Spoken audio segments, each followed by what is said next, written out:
तो दोस्तों हमारी भाभी हमारे साथ आ चुके हैं, इनसे रिक्वेस्ट बहुत करी है, उसके बाद ही आए हैं। मेरे भैया का चैनल है, वहाँ पे भी कभी पॉडकास्ट नहीं है। It will be a first podcast of my भाभी ऑन दिस यूट्यूब चैनल। सबसे पहले हम भाभी से पूछ लेते हैं कि भाभी आपको कैसा लग रहा है हमारे पर्टिकुलर चैनल के ऊपर आके।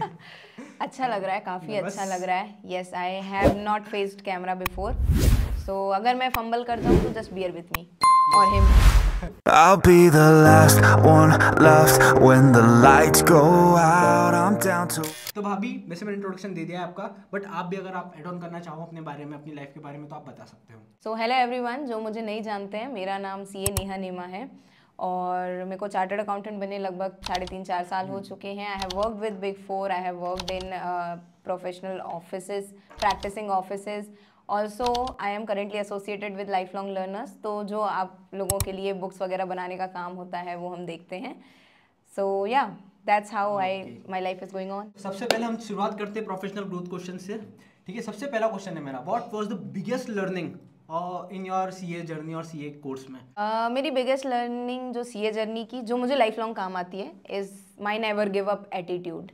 मेरे पास कोई भी प्रॉब्लम आ जाए, चाहे वो पर्सनल हो, प्रोफेशनल हो, फैमिली लेवल पे हो, ऑफिस लेवल पे हो, I never take no for कि मैं नहीं कर पाऊंगी। No no. काफी बच्चे मोटिवेशन से स्ट्रगल करते हैं, उनको लगता है यार मोटिवेशन नहीं आ रहा है, सुबह उठते हैं पढ़ाई करने के लिए उठते हैं, बट ऐसा होता है कि यार नहीं, आज नहीं पढ़ाई करने की इच्छा हो रही है। तो उसको कैसे डील करें? आपने भी पढ़ाई करी, आपने भी अटेम्प्ट वगैरह फेस कर रहे हैं और प्रोफेशनल जर्नी को अच्छी तरीके से फिनिश किया है, तो आपका क्या राय है कि कैसे हम मोटिवेट रह सकते हैं? Every student should have a clear vision कि हमें सीए बनना है। नाउ यू शुड थिंक कि अगर हमें सीए बनना है तो what things are needed to be done, कि हमें पढ़ाई करना पड़ेगी, I have to complete my articleship. So instead of finding motivation somewhere, just set a goal कि मेरे को ये करना है और मुझे इसको कंप्लीट करने के लिए ये काम करना है, मतलब एंड कीप motivation ऑन अपने आप डूइंग आता है दैट। फिर। मोटिवेशन अपने आप आता है, यू गेट थिंग्स डन। जितनी ज़्यादा चीज़ें आप टिक करते जाओगे ना अपनी टू डू लिस्ट में, यू विल फील मोटिवेटेड कि इसको मैं जल्दी खत्म करता हूँ। सो आई बिलीव कि हाँ, जस्ट फाइंड द स्टेप्स कि जो आपको करने हैं एंड डू दैट। तो मैं ऐड ऑन करना चाहता हूँ कि जिन लोगों का विजन क्लियर होता है, जिन लोगों का एम क्लियर होता है, जिन लोगों का गोल क्लियर होता है, वो लोग एक दिन के लिए डिप्रेशन में जा सकते हैं। मतलब डिप्रेशन तो नहीं बोलना चाहूंगा, एक दिन के लिए डिमोटिवेट हो सकते हैं, बट अगले दिन वो वापस उठ के पढ़ाई करते हैं। तो what was the biggest myth you have faced in your professional journey, और आपको लगता है कि यार ये टूटना चाहिए और ये मिथ गलत है? गलत ये है कि जब हम स्टूडेंट रहते हैं तो हम सोचते हैं कि आप सीए हो जाएगा, सीएस हो जाएगा तो लाइफ स्मूथ चलेगी। हाँ ठीक है, पैसा रहेगा, पैसा इज ठीक है, जितना अपने को ज़रूरत है ना उससे अच्छा पैसा बेसिक मिल जाएगा आपको, उसकी दिक्कत नहीं है। But life smooth, life is not always smooth. मतलब ये सीए बनने के बाद भी आपका वो जो लाइफ है, स्ट्रगल वाला। हाँ, आपका हार्ट बीट भी ऐसे ही जाता है। So there is a point कि लाइफ भी ऐसे ही जाएगा। स्ट्रगल्स रहेंगे, हार्डवर्क रहेगा, मेहनत रहेगी, आपको कुछ बहुत एक्स्ट्रा ऑर्डिनरी पाना है लाइफ में, तो फिर सीए बनने के बाद, सीएस बनने के बाद भी आपको वो एक्स्ट्रा ऑर्डिनरी हार्ड वर्क करना पड़ेगा। मतलब अगर एक्स्ट्रा ऑर्डिनरी बनना है आपको, तो एक्स्ट्रा ऑर्डिनरी मेहनत करना भी ज़रूरी है।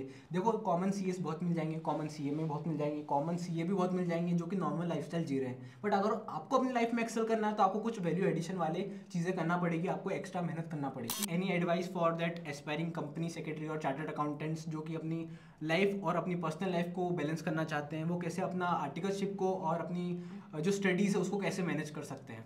Time management is very important, because जैसे सीए और सीएस दोनों में अगर अपन देखें तो उसी टाइम पर आपको पढ़ाई भी करनी है, उसी टाइम पे आप अपनी प्राइम एज पर भी हो जहाँ लोग मस्ती करते हैं, कॉलेज लाइफ जिसको अपन कह सकते हैं, उसी टाइम पर आपको प्रोफेशनल ऑफिस में जाके वर्क भी सीखना है। So there are lot of distraction कि आप वहाँ भटक सकते हो। So the important thing is you need to learn time management and you should stop overlapping things. If you have allotted कि ये मेरा पढ़ाई का टाइम है, उस टाइम आप पढ़ाई करें, काम के बारे में ना सोचें। अगर आपने 2 घंटे अलॉट किए कि मेरे को दोस्त से मिलना है, तो आप दोस्त के साथ मिलें, मजे करें, चिंता ना करें कि पढ़ाई कैसे होगी। अगर आप काम करने गए हैं तो काम के बीच में किताब नहीं खोलें कि अब मेरे को पढ़ लेना, लेक्चर देख लेता हूँ। No no, if you have allotted some time, आप उस टाइम पे वो काम करें तो आपकी तीनों चीज़ आराम से बैलेंस्ड रहेगी, बढ़िया ज़िंदगी जाएगी। हम दोनों ने करी है, हम दोनों ने बहुत मज़े भी करे हैं, घूमे फिरे भी हैं। It is not that tough, it takes time but it is not that tough. Technical work के साथ एडिशनल स्किल्स क्या होनी चाहिए for professionals? Okay, the first important skill for every profession, communication skill. अगर आप यहाँ से सोच पा रहे हो, एग्जाम में यहाँ से लिख दिए हो, तो क्लाइंट को यहाँ से समझाते आना चाहिए। क्लाइंट हो, स्टूडेंट हो, फ्रेंड हो, कॉलीग हो, जो भी, if you are not able to communicate properly your knowledge, so वो एक तरह से वेस्ट ही हो जाता है, बिकॉज आप समझा नहीं पा रहे हो तो आप कम्युनिकेट कैसे करोगे। Second, it is important to build connection in your profession. It is also important in personal life, but talking professionally, आपको अपने प्रोफेशन रिलेटेड कनेक्शंस आपके कॉलीग से, आपके बॉस से, आपके पीयर्स से, या अगर आप लिंक्डइन वगैरह पर देखते हैं, सोशल मीडिया पर, तो it is important to build connection. क्योंकि क्लाइंट के पास वैरायटी टाइप के क्वेश्चंस होते हैं, हर क्वेश्चन का आंसर हर प्रोफेशनल के पास नहीं होता है, तो उसको किसी ना किसी की हेल्प लगती है. तो कनेक्शन बनाना बहुत ही इंपॉर्टेंट है. लिंक्डइन पे पोस्ट डालो, लिंक्डइन पे एक्टिवली इन्वॉल्व रहो. आप जिसकी हेल्प कर सकते हो उन लोगों की हेल्प करो, जिन लोग से हेल्प ले सकते हो उन लोगों की हेल्प लो, और अपने प्रोफेशन को ग्रो करवाओ. कई बार आप आफ्टर बीइंग, देखो ये सीए स्टूडेंट्स के लिए तो एक डेडलाइन होती है कि एग्जाम को क्रैक करना है, बट जब सीएस बन जाते हैं हम, उसके बाद आती है फाइलिंग की डेडलाइंस, उसके बाद आती है टैक्स ऑडिट्स की डेडलाइन. ठीक है, काफी सारी डेडलाइंस होती है, तो उन डेडलाइंस को कैसे आप मीटअप करते हो? So the point is that I set my deadlines at least 3 days before the actual deadline. I work according to that date. इसमें आपकी 90% प्रॉब्लम सॉर्ट हो जाती है because you have already finish the work by the deadline. But if in case anything comes at the very last moment, so I do 2 things. I drink water, I take deep breaths, and then I start working. It goes back to my never give up attitude कि जब तक आखिरी मौका नहीं आएगा तब तक मैं काम खत्म करके जाऊंगी. जब तक छोड़ूंगा नहीं. जब तक तोड़ेंगे नहीं तब तक छोड़ेंगे. तो नेक्स्ट क्वेश्चन फॉर यू भाभी. आपकी जर्नी में जब भी टर्निंग पॉइंट आए होंगे, आपने फेस किया होगा, जब 11th में रहे हो, जब 12th में रहे हो, लाइफ में ऐसे छोटे छोटे पॉइंट्स होते हैं या फिर मेजर पॉइंट्स भी बोल सकता हूँ, जहाँ पे इंसान के बहुत टर्निंग पॉइंट्स आते हैं और वहाँ से उसकी पूरी लाइफ चेंज हो जाती है. ठीक है, मैं नहीं बात करूँगा 11th की, मैं नहीं बात करूँगा 12th की, पर मैं बात करूँगा आप जब सीए बन गए थे, सीए जब आप कर रहे थे, उस वक्त आपके कौन से टर्निंग पॉइंट्स रहे थे और आपकी लाइफ कैसे वहाँ से चेंज हुई है? वो पढ़ाई में तो मैं शुरू से अच्छी थी. पढ़ाई मेरी 11th-12th से ही काफ़ी बेहतर थी, तो पढ़ाई तो मैं सही चल रही थी. बट इफ़ यू से कि एक टर्निंग पॉइंट अगर मैं जिसको बोलती हूँ in my professional life and personal, so it would be meeting your brother. Definitely Mohit को मिलके मैंने बहुत कुछ सीखा, but one particular thing which I learn from him and which is very important to me is his learning attitude. Because I have seen कि अगर आप देखोगे ना कि अगर उसने एक टॉपिक उठाया that I need to learn about tax, then he'll learn about it, he'll go deep down the topic, he'll just analyze everything which comes in his way. So that attitude has helped me in my learning, in my CA exams, which I believe is a turning point for my professional as well as personal life. ये turning point तो मुझे feel हुआ भाई, जब मैं CS करना आया था तब भैया ही थे जिन्होंने मुझे यहाँ पे इस पाथ पे लाया था. मेरा ऐसा था कि यार मैं सीएस नहीं कर सकता हूँ क्योंकि बहुत टफ होता है. मैं रहा हूँ 55% वाला, 60% वाला, और सीएस जो होता है वहाँ पे टॉपर्स बच्चे आते हैं. भैया का ही एटीट्यूड था जो कि मुझे पॉजिटिव तरीके से मोटिवेट किया और उसकी वजह से आज मैं भी सीएस हूँ. तो भैया का बहुत योगदान रहा. बट भैया आप भी ये वीडियो देख के खुश मत हो, हम दोनों का भी बहुत योगदान रहा है लाइफ में. कि जब आप सीए बने होगे, जब आपने सीए का रिजल्ट देखा होगा, तो what was the first reaction after seeing pass on the screen? तो मैंने रिजल्ट देखा बाद में था, मेरे को भैया ने पहले दिया था फोन करके कि कौन भैया? तुम्हारे भैया. मतलब मैंने रिजल्ट देखा था, उससे पहले मोहित ने मेरे को फोन करके बता दिया था कि that you are passed. And as soon as I heard that and the first thing I saw my result, I cried like anything. मतलब जैसे ही मैंने सुना, मेरे को पता चला, and I was so happy that thank God. इतनी मेहनत, इतनी पढ़ाई, इतनी रातें, इतनी चाय, सब अब काम सफल हो गया है.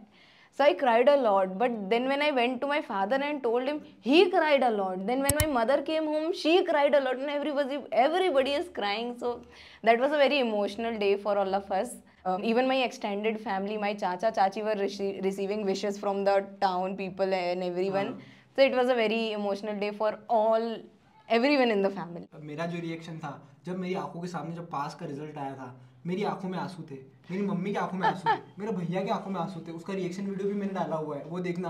वो ऐसा लगता है कि यार जो 5 साल की जो मेहनत है वो आपकी आंखों के सामने से फ्लैश करती है कि यार ये स्ट्रगल क्या था. रात को 4 बजे उठे थे, सुबह पढ़ाई करी थी, फिर बहुत मेहनत करी थी, बहुत डिप्रेशन जैसा भी लगा था, बहुत बेकार भी लगा था. बट वो दिन मैं बताऊँ तो वो दिन आज भी मैं जब आंखें बंद करके सोचता हूँ और वो वीडियो देखता हूँ, मैं खुद रो देता हूँ.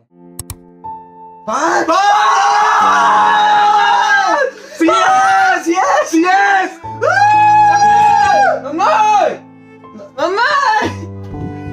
Pass again! Yeah! Ami pass!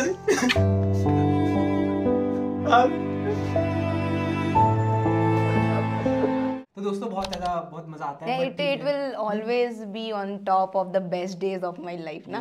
मतलब हाँ, अगर अपन कभी लिस्ट बनाएंगे ना कि कौन से दिन अपने जिंदगी के टर्निंग थे, तो वो रिजल्ट वाला डे जरूर आएगा उसमें। हाँ, और दूसरा आपकी लाइफ में जब आपकी शादी हुई होगी मेरे भैया। हाँ, सेकंड आपकी जो प्रोफेशनल जर्नी रही होगी उसमें कुछ कुछ गड़बड़ी भी हुई होगी, कुछ कुछ दिक्कतें भी आपने फेस करी होगी, तो आपकी लाइफ के हिसाब से, आपके अभी के प्रेजेंट हिसाब से आपको क्या लगता है कि अगर आप पास्ट में जा सकते थे और अगर आप चेंज कर सकते थे या फिर एडवाइस कर सकते थे अपने आप को, तो what the thing you can change और you want to change?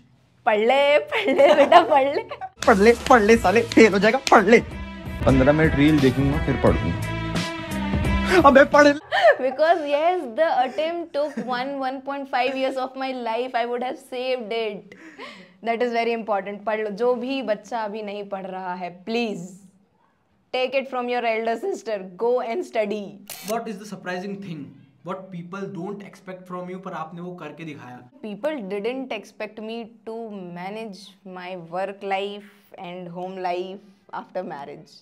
Because मैं हमेशा से एक ही चीज़ पे फोकस करके काम करते आ रही हूँ. So my family was very much surprised when they got to see कि no, Neha is managing home work and everything so well and it is going very smooth. And also people didn't expect me to cook good food, which I have learned. बहुत अच्छा खाना बनाते which I have learned, yes. And surprising for me that I like cooking now.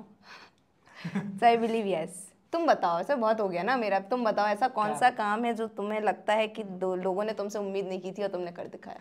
देखो, लोगों ने मुझसे बिल्कुल उम्मीद नहीं की थी कि मैं सीएस करूं. सीएस करना ही एक सरप्राइजिंग थिंग था उनके लिए. जो बच्चा कभी पढ़ाई नहीं करा हो, जो बच्चे ने कभी अकाउंट्स की बुक नहीं खरीदी हो 11th-12th में, वो बच्चा अगर सीएस करके दिखाता तो ये बहुत सरप्राइजिंग थिंग हो जाती. आज एक और कर रहे हो तुम ये पॉडकास्ट. हाँ, एक और सरप्राइजिंग थिंग मेरे लिए. भाभी से मैंने एक्सपेक्ट नहीं किया था कि कभी मानेंगे, पर ये सरप्राइजिंग थिंग मेरे लिए भी है कि आज मेरी भाभी मेरे साथ है.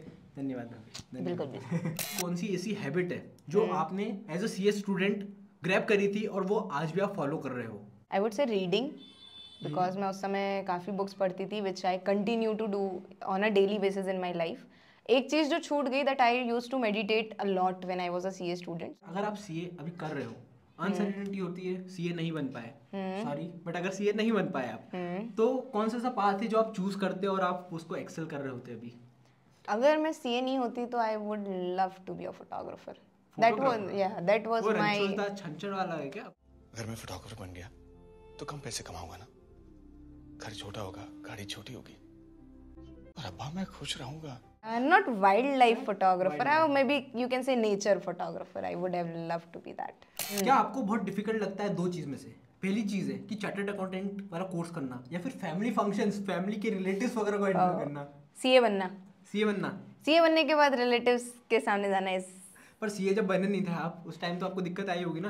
नहीं, मेरे रिलेटिव अच्छे थे ना. अच्छा, रिलेटिव भी अच्छे हैं वैसे. आपने पढ़ाई जब करी होगी, आपने बहुत ज्यादा चाय पी होगी, आपने बहुत ज्यादा कॉफी पी होगी, तो how many cup of tea are sacrifice to become this chartered accountant?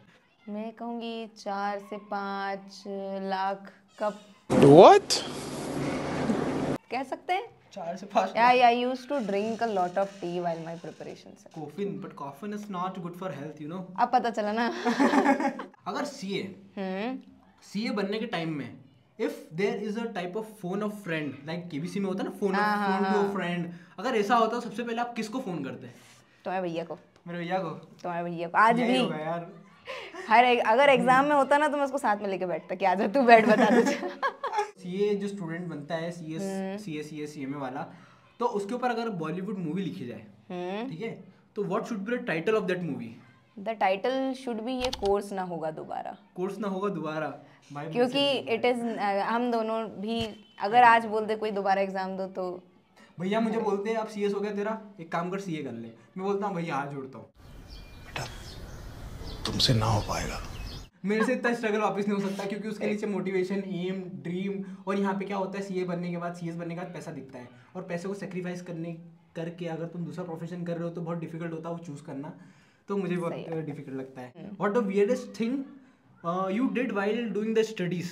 क्या आपने ऐसी टांगे ऊंची करके पढ़ाई करी ऐसे बुक लेके, या फिर कुछ और ऐसा वियर्डेस्ट थिंग आपने किया है? Many, but the weirdest thing that happened with me is कि मैं खाना खाना भूल जाती थी. खाना yes. My mother was very much worried about it that कि खाना ही खाना भूल गए. 1 बज गए, 2 बज गए, 3 बज गए, खाना मांग ही नहीं रहे हैं. शी यूज्ड टू टेस्ट मी कि आज शालू कितने बजे खाना मांगेगी। इसीलिए मेरी मम्मी तो मुझे एकदम टेबल पे लाके दूध लाती थी, खाना लाती हाँ। थी, जो होते थे मिल्क शेक्स वगैरह होते थे वो लेके आती सब थी, सब फ्रूट्स वगैरह टेबल लेके पर आती थी, हाथों टेबल पर पे मिलता आती था, थी। और प्लेट लेके भी चले जाते थे भाई बहन, हाँ प्लेट लेके प्लेट लेके भी चले जाते थे। फाइनल मैसेज, वैसे अपनी वीडियो का एंड तरफ हम पहुंच रहे हैं भाभी, तो what is the final message you would give to the aspirants? For the aspirants, see, there are many important things in life, but once you settle 2-3 things, जैसे अगर आपका करियर सेटल हो जाए एक बार, तो अगर आप किसी और चीज़ में स्ट्रगल कर रहे हो, it will be easy for you ना। तो मेरा एस्पिरेंट्स के लिए सबसे पहला मैसेज तो यही रहेगा कि please focus on your work, focus on your studies, clear the exam, become a professional, earn for your family.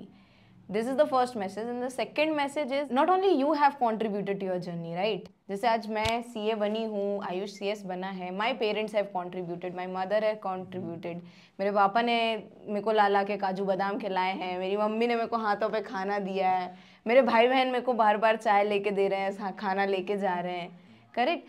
तो जो आपके पेरेंट्स का, आपके सिबलिंग्स का कंट्रीब्यूशन होता है ना, please don't let it go unnoticed. You have to work hard for them. मतलब जितना अगर आपका हाथ है CA बनने में, CS बनने में ना, आप विश्वास नहीं करोगे उससे ज़्यादा हाथ आपके मम्मी पापा और भाई बहनों का है। So work for them, lead a good life for them, try to give a better life to them, and that is life is all about. Life एक बहुत बड़ी जर्नी है। CA होना, CS होना आपकी लाइफ का एक हिस्सा है, उससे भी मोर इम्पॉर्टेंट चीज़ आपकी लाइफ की फैमिली है। तो अगर आप कुछ अच्छा करेंगे तो आप अपनी फैमिली अच्छी बना पाएंगे, उनको एक अच्छी लाइफ दे पाएंगे, अपने पेरेंट्स को एक अच्छा रिटायरमेंट दे पाएंगे। So please focus in your prime years and work hard, become a professional and give them a good life. कि लाइफ में सबसे बड़ा कंट्रीब्यूशन किसका रहा होगा? इसमें सबसे बड़ा कंट्रीब्यूशन तो मम्मी पापा का ही रहा होगा यार। You cannot way anything more than that. Papa mummy का कंट्रीब्यूशन रहता है। पापा मम्मी जो करते हैं आपके लिए, जितना सेल्फलेस होके करते हैं आपके लिए, वो कोई नहीं कर सकता। उसके बाद there were my sisters, they were always there for me, and then came your brother in my life. He has also been a immense part of my life from then, और जब से वो है, he has been contributing a lot. मेरे siblings ने भी मेरी studies में तो काफ़ी हेल्प करी भाई। एक आखिरी क्वेश्चन आपसे, एक जो लड़का होता है अगर वो करियर में ग्रो कर रहा है तो एक अलग फेज होता है, जितनी डिफिकल्टी वो फेस करता है उससे कई गुना ज़्यादा एक फीमेल फेस करती है। तो उन फीमेल्स को आप क्या मैसेज देना चाहोगे, क्या गाइडेंस देना चाहोगे कि वो अपना करियर को ग्रो आगे करें और कैसे अपनी फैमिली के साथ अपनी लाइफ को भी एक्सेल करें? Okay, so all the girls out there, listen to me. This is very important, okay? Fortunately, I had supporting parents. My parents were very supporting about my studies. If your parents are not supportive, or even if they are supported, the most important thing for you is to have financial freedom. अगर आप financially free हैं, you will not become a burden to anyone, you will become an asset for your own family, and you will drive your own life. अगर आप अपनी life अपने तरीके से, अपनी शर्तों पर, अपनी इच्छा से जीना चाहते हैं, money is the most important thing, and for money you have to become something that gives you the power to earn money.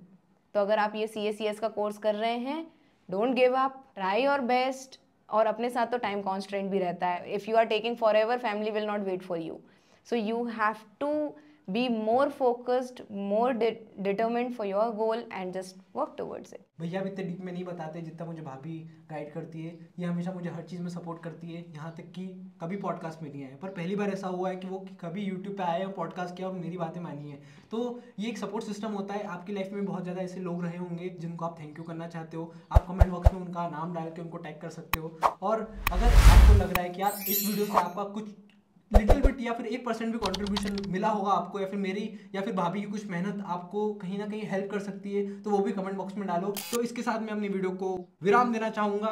तो भाभी आपका बहुत बहुत धन्यवाद हमारे पॉडकास्ट पे आने के लिए। थैंक यू मुझे बुलाने के लिए, इतनी बातें करने के लिए। Let's meet in the next video.